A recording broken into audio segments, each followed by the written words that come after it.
Dis bonjour tout le monde. Bonjour tout le monde. Yo pa we nou fè yo ti cross, monte ti cross, di moun yo.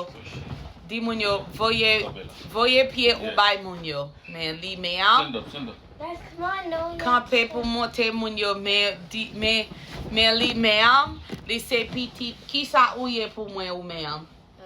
Ou se pitit frè mwen? Yes. Ou se kouze mwen?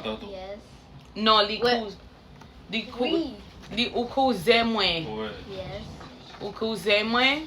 Yes. E ou me am. Vini, ou se pitit se mwen, ou se tontom? Tontom mwen ou ye? So ye pou mwen.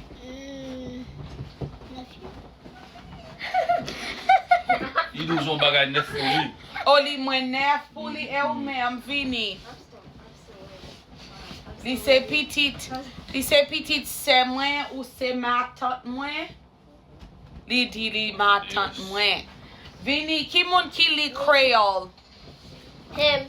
Vini li kreol pou cousino ti cross. Sa di li me am. Banu, Kut, Lo.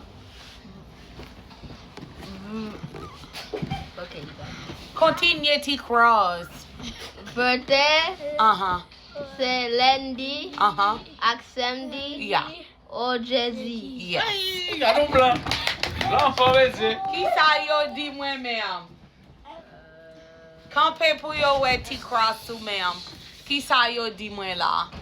Ban, yon, Kut, Yeah. Lo. Ki sa banyon kun blo di me am? Ki sa Birthday. verte?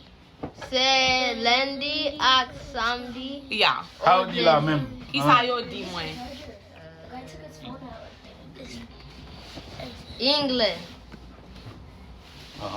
Ingle yo di? Oui. Sa Ingle di?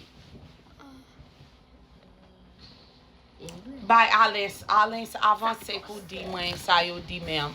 Di pou mwen.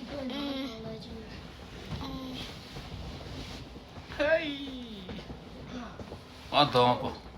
Yo ouwe yo di a ba mwen l'argent? Combien l'argent?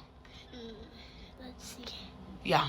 If we Come. basically they're saying you need to change your jersey. Fom chanje ki sa di di? Faut changer qui ça? Ha pour changer là. Jersey. Yo di Faut pou changer mwen tête ou? Faut changer tête ou Faut me pour mettre changer tête